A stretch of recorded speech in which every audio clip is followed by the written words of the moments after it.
The following program contains scenes of violence intended for adult audiences. Viewer discretion is advised. Hi, I'm Adrian Belkom and welcome to Post-Mortem here on screen. Many people know H.P. Lovecraft from the Cthulhu mythos, which he originated, and the stories he wrote based on the mythos, published in the old pulp magazine, Weird Tales. But early on in his career, Lovecraft wrote a bunch of other stories about reanimating the dead. They were published between 1921 and 1922. The first story, Herbert West, Re-Animator, was published in a magazine called Homebrew. Lovecraft didn't think much of the stories himself, calling them his poorest work, stuff written to order for vulgar magazines and written down to the herd's level. Well, perhaps, but Herbert West Re-Animator was also the basis of tonight's film, the 1985 horror classic Re-Animator. Re-Animator is about a madman named Herbert West who's discovered the secrets of reanimating the dead, and he pursues his research, well, to the detriment of everyone around him. As you might expect with a story that was written for a vulgar magazine, this film's got a lot of blood and guts. So much so that we brought along FX artist Adrian Stansfield to help explain some of the finer points of blood and guts. Welcome, Adrian. How you doing? We've got some of your body parts here, and we want to talk about a couple of them. This is one of my favorite ones right here. This is sort of a half torso. Now, how does someone go about making something like this? Oh, you start with a mold of an actor or person. This piece is latex with foam in behind it. And it looks like a half size. Is that like a full-size actor, or? That's just being cut down okay. quite a bit, actually. And what about this spinal column? That's a piece of a medical skeleton. And where do you get something like that? Medical supply stores, science stores. You don't rummage through cemeteries for something like this? No, I wish we could. And you get seconds, or do you have to buy the genuine article? There's every quality, right from the smallest or the lowest quality to the really expensive, really detailed ones. And can you buy just a spinal column? Call them up and say, I'm an FX artist, I just need a spinal column, please. You usually have to get the whole thing. The whole thing, Yeah. which leaves good. lots of spare parts for other films. Yeah, that's great. Okay, now if I wanted to animate this, like in the film tonight, there would be something like this and it would be twitching and, you know, jumping around on the examination table. How would you go about making something like this move? Well, there's a number of ways. You can go from the simplest, which could be a fishing line attached to it and just wiggling around like that, to a fully cable-operated rig that has cables inside. And this would all have to be hollowed out, and there would be wires and little motors inside, or something like that? Build it around the armature and the cables. Yeah. I guess it all depends on everything. You get what you're paid for, right? Low budget, we're working with fishing wires, and for a little bit higher budget, we've got the whole setup here with electricity and motors and pumps and the whole thing. Sometimes simplest is best, though. You know, some of the biggest films, they use the simplest approaches to effects. Now, what about blood? This is not dressed, is that correct? No, not yet. So how would you go about dressing something like this? You get a bunch of blood and just Slop it on. strategically slop it on, yes. The messier, the better. Yeah. Okay, that's the inside scoop on blood and guts for tonight's film Re-Animator. So sit back, relax, and watch old Lovecraft stories get a second chance at life in Re-Animator. Well, Re-Animator was a big success, and you can see why. It was so successful, in fact, that it won a special prize at the Cannes Film Festival, long before David Cronenberg was awarded the Prix Audace. It also inspired a series of comic books and a sequel, Bride of Re-Animator. The original Re-Animator was directed by Stuart Gordon, who later directed another Lovecraft-inspired film called From Beyond. And in 1987, he directed the film Dolls. The success of Re-Animator lies a lot in its black humor that is threaded throughout the film. And special credit must go to Jeffrey Combs, who played Herbert West. His performance was so over the top, yet believable, that every time he said something, no matter how outrageous and silly it was, you had to believe that it was the absolute truth. Also, making the film great was a whole slew of special effects, which leads me to my question for special effects artist Adrian Stansfield. Adrian, now how important is it for an actor to interact with props to sell the bit? I mean, this in my hand looks pretty dead. In fact, it is dead, but in the hands of an actor, it can almost come to life. Is that right? That's true. So explain that and show us a little bit of how an actor might go about taking that and bringing it to life. Well, if all these parts are rubber, weight has a lot to do with it, and how an actor will play with the part to make it believable. You know, like if he's going to flop it around a lot, or if he's going to have it land on him, or whatever. I can imagine some actors are a little shy about this, thinking, oh, this is just silly. I'm just acting with a piece of rubber. Is that true? But some others are really into it? Sometimes, yeah. Now, what about taking a mold? I mean, whose hand is this? This actually was a friend of mine's hand. And is he getting along well without it? Ha! But now this would have to be made in a mold. Is that correct? Yes. Now we have also on the table here a head. And I imagine that sometimes actors are very claustrophobic when they have to sit in the chair for a head. Something, let me out of here. It's a horror movie just before they even get on set. Is that correct? That's true. I've had one actor who was paranoid that he wasn't going to be able to breathe. And we told him, you know, we leave nose holes for him and everything. And he was fine by the end, but he was freaking out most of the time. And I guess the more helpful an actor is, the better the end product is. That's true, yeah.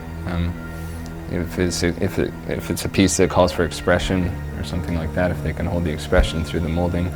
And how long would it take to make an expression in a mask? You basically only have to do it for about a 10-second period when the material we use is actually setting up.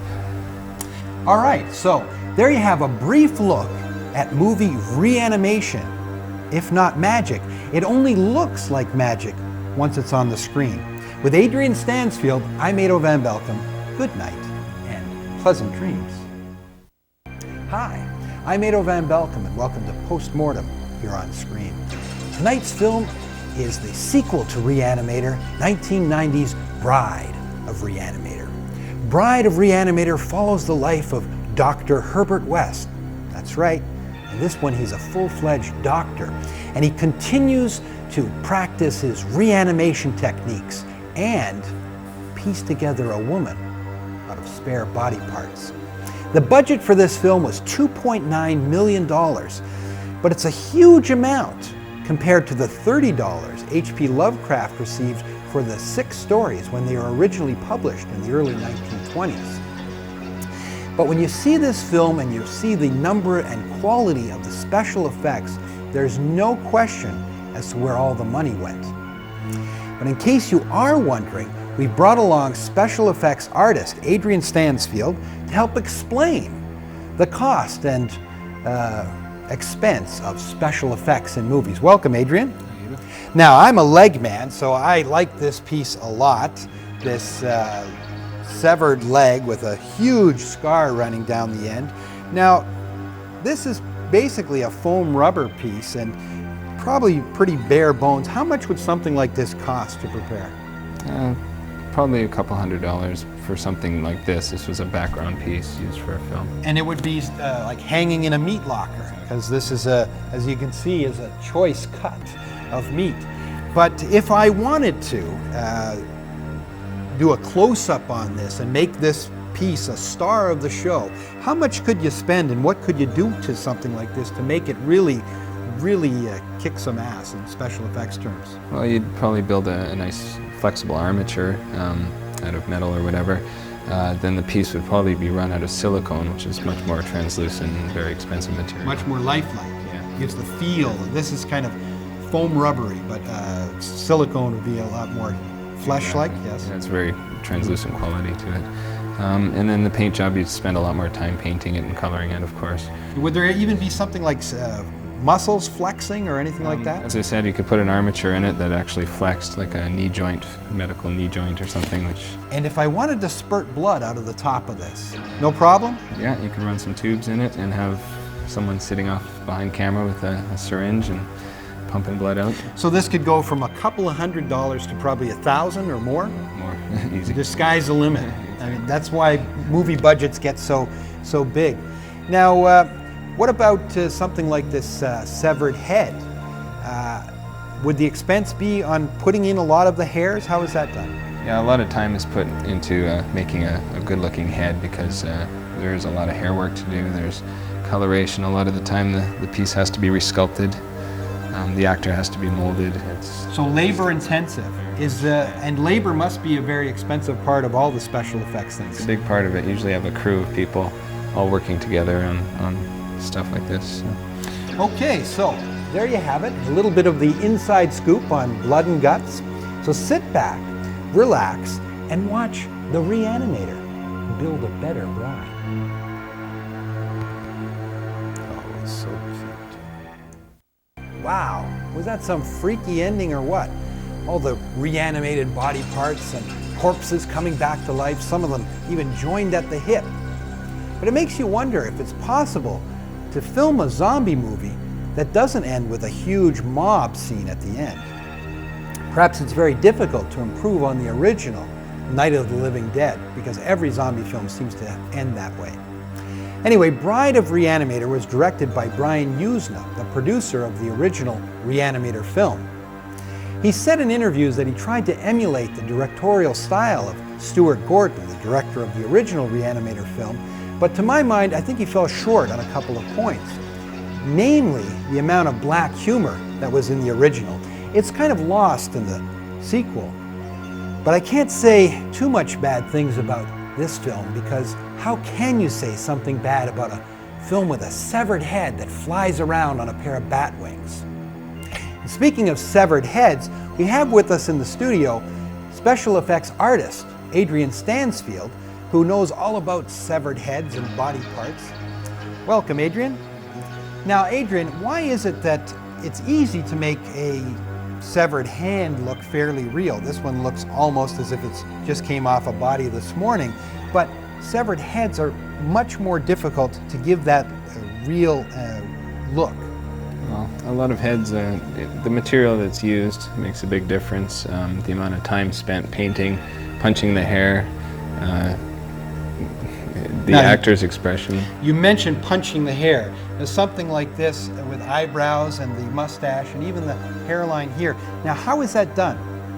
Basically, you have a little needle. There's some different ways to do it, but you pretty much punch each hair individually, all around the hairline, the eyebrows, any mustache, goatee, nose hair. So it's no wonder that this guy's got a very sparse beard because such a thing is very labor intensive. Now, I guess the sky's the limit. As much money as you want to spend on something like this, you can basically spend as much as you want. Something like eyes. How much would eyes cost? Some of the nicest sets of eyes, the medical grade eyes, are around $1,200 per eyeball, and they're very realistic looking. And teeth as well. Would you have to take a mold, or you get stock teeth from? You get stock teeth, but a lot of the time you can fake the teeth. You can just use standard teeth, unless the actor has very characteristic teeth.